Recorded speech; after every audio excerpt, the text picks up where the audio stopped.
Akallabeth, la caída de Númenor. Dicen los Eldar que los hombres vinieron al mundo en el tiempo de la sombra de Morgoth, y que no tardaron en caer bajo su dominio, porque él les envió emisarios, y ellos escucharon las malvadas y astutas palabras de Morgoth, y veneraron la oscuridad, aunque la temían, y erraron siempre hacia el oeste, porque habían oído el rumor de que en el oeste había una luz que la sombra no podía oscurecer. Los sirvientes de Morgoth los perseguían con odio, y los caminos que recorrían eran penosos y largos. No obstante, llegaron por fin a las tierras que dan al mar, y penetraron en Beleriand en los días de la Guerra de las Joyas. Se los llamó Edain en la lengua Sindarin, y se hicieron amigos y aliados de los Eldar, y cumplieron hazañas de gran valor en la guerra contra Morgoth. De los Edain nació el brillante Eärendil por el lado del padre, y en la balada de Eärendil se cuenta cómo al fin, cuando la victoria de Morgoth era casi completa, construyó el navío Vingilot, que los hombres llaman Rothinthil, y viajó por mares nunca navegados, siempre en busca de Valinor, porque deseaba hablar ante los poderes en nombre de los dos linajes, para que los Valar los compadecieran y les enviaran ayuda en aquella extrema necesidad. Por tanto, elfos y hombres lo llaman Eärendil el Bendito, porque cumplió su misión después de grandes trabajos y muchos peligros, y de Valinor llegó el ejército de los señores del occidente. Pero Eärendil no volvió nunca a las tierras que había amado. En la gran batalla, cuando por fin Morgoth fue derrocado y Zangorodrim derribada, solo los Edain de entre las tribus de los hombres lucharon al lado de los Valar, mientras que muchas otras lucharon al lado de Morgoth.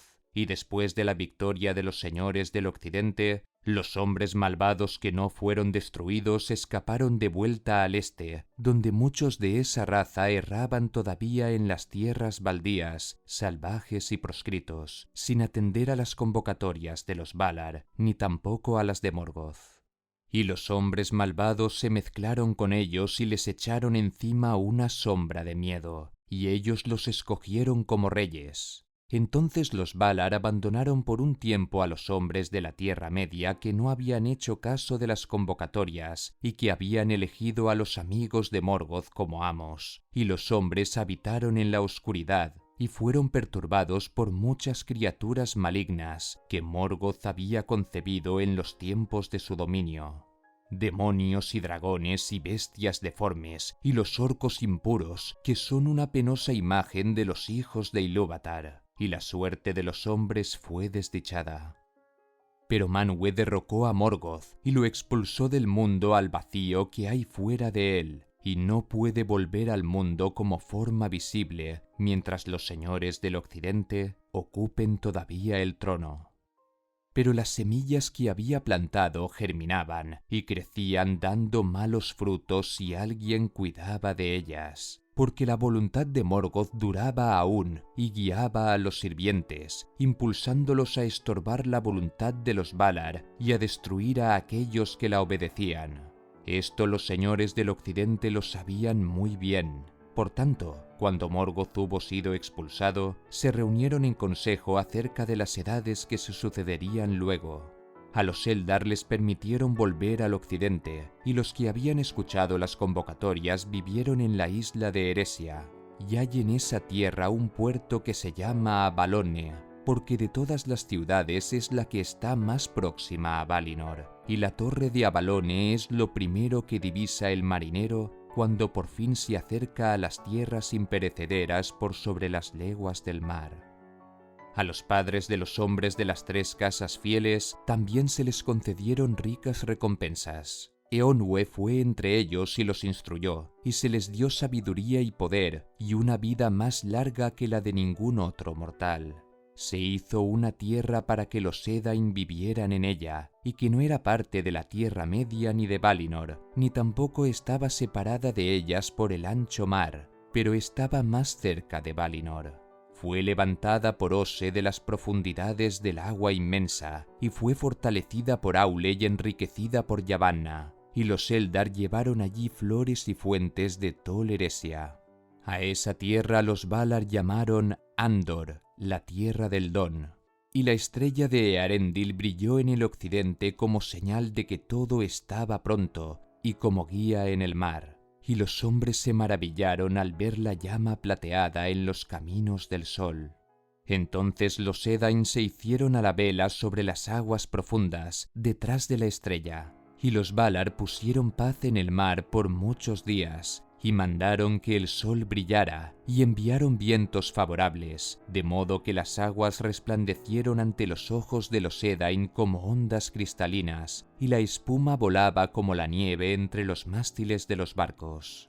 Pero tanto brillaba Rocíncil, que aun por la mañana los hombres podían ver cómo resplandecía en el occidente, y brillaba solitario en las noches sin nubes, porque nada podían las estrellas a su lado. Y navegando hacia él, al cabo de múltiples leguas de mar, los Edain llegaron a la vista de la tierra que les estaba preparada, Andor, la tierra del Don, que resplandecía en vapores dorados. Entonces abandonaron el mar y se encontraron en un campo hermoso y fructífero, y se alegraron, y llamaron a esa tierra Elenna, que significa hacia las estrellas, pero también Anadune, que significa promontorio del occidente, Númenore en Alto Eldarin. Este fue el principio del pueblo que en la lengua de los elfos grises se llama Dúnedain, los Númenóreanos, reyes entre los hombres. Pero no escaparon por ello al destino de la muerte que Ilúvatar había impuesto a toda la humanidad, y todavía eran mortales, aunque de años más prolongados, y no conocían la enfermedad hasta que la sombra caía sobre ellos. Por tanto se volvieron sabios y gloriosos, y en todo más semejantes a los primeros nacidos que ninguna otra de las tribus de los hombres, y eran altos, más altos que el más alto de los hijos de la Tierra Media, y la luz que tenían en los ojos recordaba la luz de las estrellas refulgentes. Pero crecieron lentamente en número, porque aunque les nacían hijas e hijos, más bellos que sus progenitores, los vástagos eran escasos.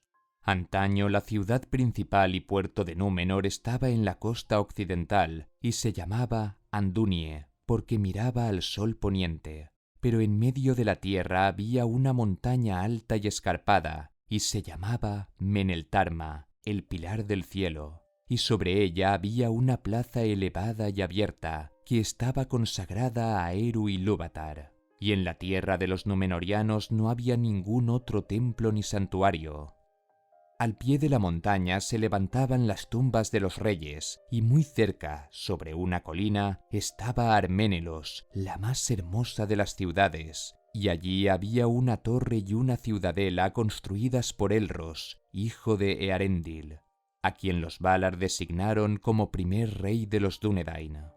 Ahora bien, Elros y su hermano Elrond descendían de las tres casas de los Edain, pero en parte también de los Eldar y los Maiar, porque Idril de Gondolin y Lúthien, hija de Melian, fueron sus antepasadas. Los Valar, por cierto, no podían quitar el don de la muerte que les ha sido dado a los hombres por Ilúvatar. Pero en la cuestión de los medioelfos, Ilúvatar decidió que los Valar juzgaran, y ellos juzgaron que a los hijos de Earendil había que darles la libertad de que eligieran su propia suerte. Y Elrond eligió permanecer con los primeros nacidos, y a él se le concedió la vida de los primeros nacidos. Pero a Elros, que eligió ser un rey de los hombres, se le otorgó una vida muy prolongada, mucho más que la de los hombres de la Tierra Media. Y el linaje entero, los reyes y los señores de la casa real, tuvieron una larga vida, aun en relación con lo que era la norma para los númenóreanos. Pero Elros vivió 500 años y gobernó a los númenóreanos durante 404 años.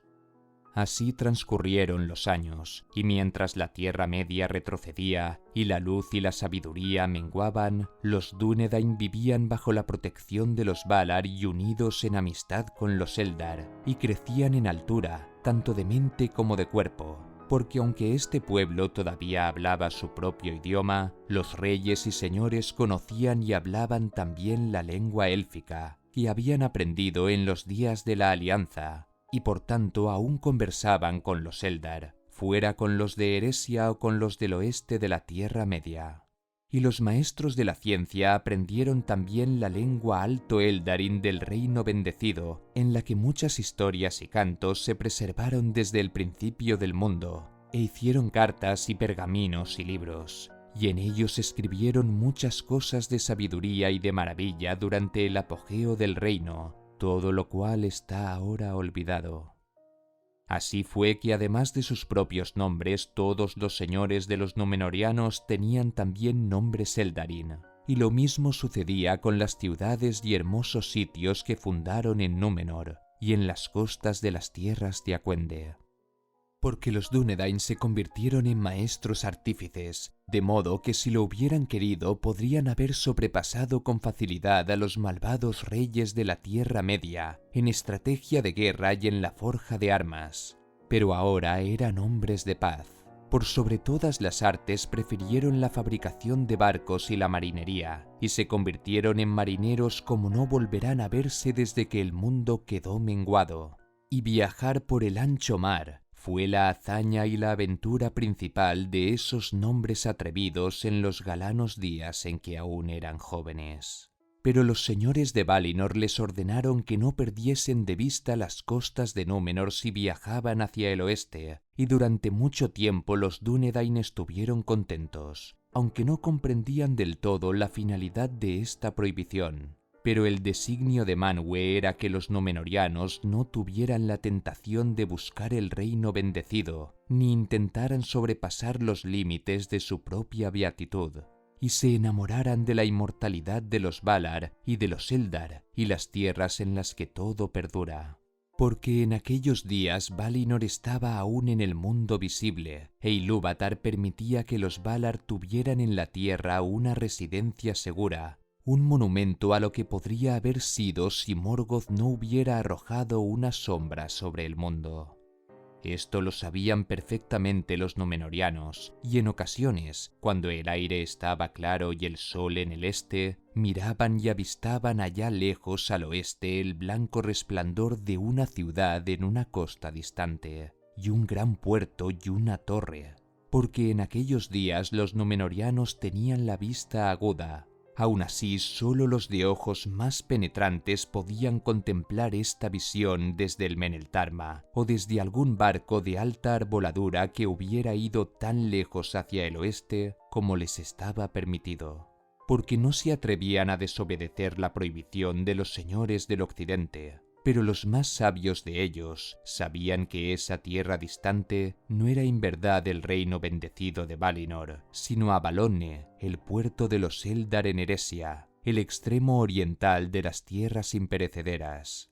Y desde allí venían a veces los primeros nacidos a Númenor en barcas sin remos, tan blancas como aves que volaran desde el sol poniente. Y llevaban a Númenor muchos regalos, aves canoras y flores fragantes, y hierbas de gran virtud. Y transportaron un vástago de Celeborn, el árbol blanco que crecía en medio de Eresia, y era a su vez vástago de Galathilion, el árbol de Tuna, la imagen de Telperion que Yavanna dio a los Eldar en el reino bendecido. Y el árbol creció y floreció en los patios del rey en Arménelos. Nimloth se llamó, y las flores se abrían al atardecer, y una fragancia llenaba las sombras de la noche.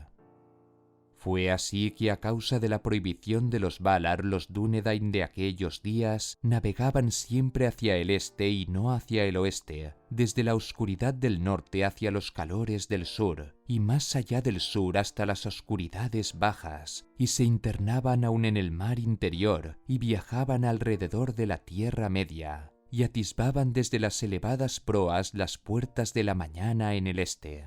Y los Dúnedain llegaban a veces a las costas de las grandes tierras y se compadecían del mundo abandonado de la Tierra Media. Y los señores de Númenor pusieron pie otra vez en las costas occidentales en los años oscuros de los hombres, y sin embargo ninguno se atrevía a resistirse, porque la mayor parte de los hombres de esa época se habían vuelto débiles y temerosos, y estando entre ellos, los Númenóreanos les enseñaron muchas cosas. Grano y vino les llevaron, e instruyeron a los hombres en la siembra y molienda de la semilla, en la corte de la leña y la talla de la piedra, y en el ordenamiento de la vida tal como tenía que ser en tierras de muerte rápida y dicha escasa. Entonces los hombres de la Tierra Media encontraron consuelo, y aquí y allí, en las costas occidentales, los bosques deshabitados retrocedieron, y los hombres se sacudieron el yugo de los vástagos de Morgoth, y olvidaron el terror a las tinieblas, y reverenciaron la memoria de los altos reyes del mar, y cuando hubieron partido, los llamaron dioses con la esperanza de que regresaran.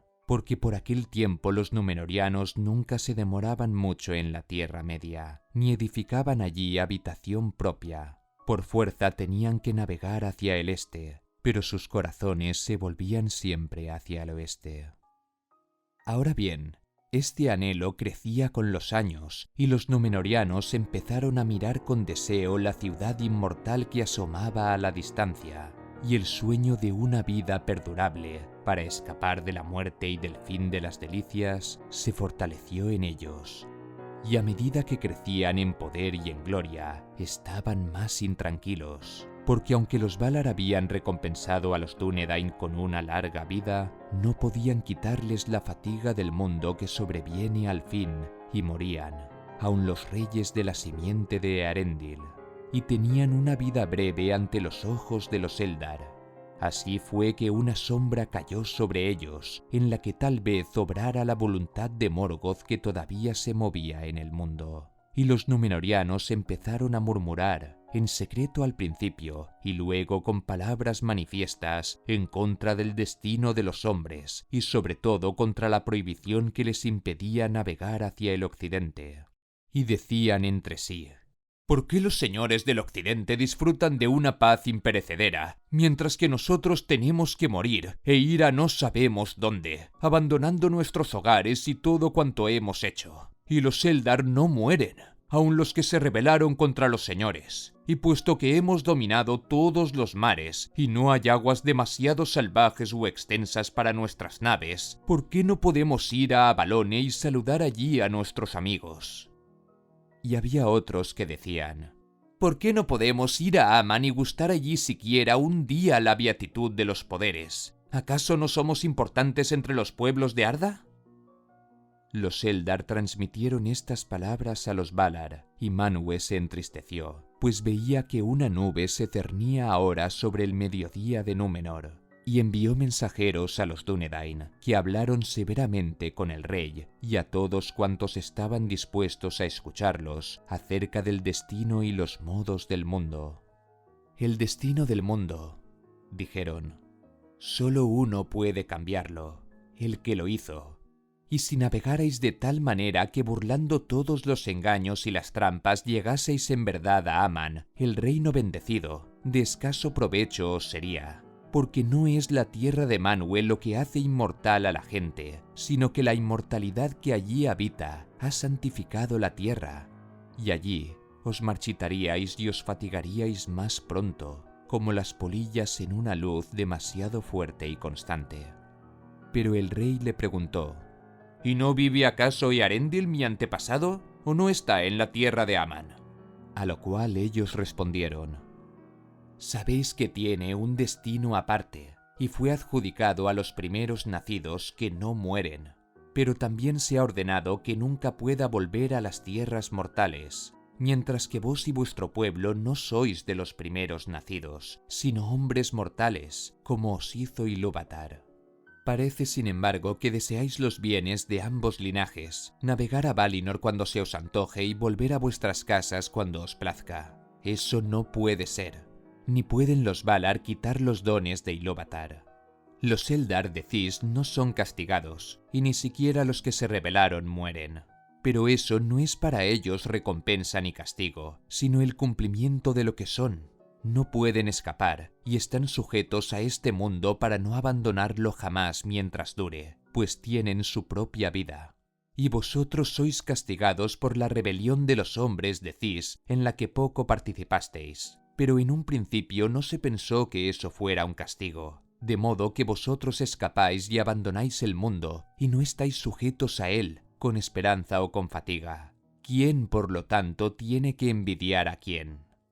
Y los númenóreanos respondieron: ¿Por qué no hemos de envidiar a los Valar o aun al último de los inmortales? Pues a nosotros se nos exige una confianza ciega y una esperanza sin garantía, y no sabemos lo que nos aguarda en el próximo instante. Pero también nosotros amamos la tierra y no quisiéramos perderla.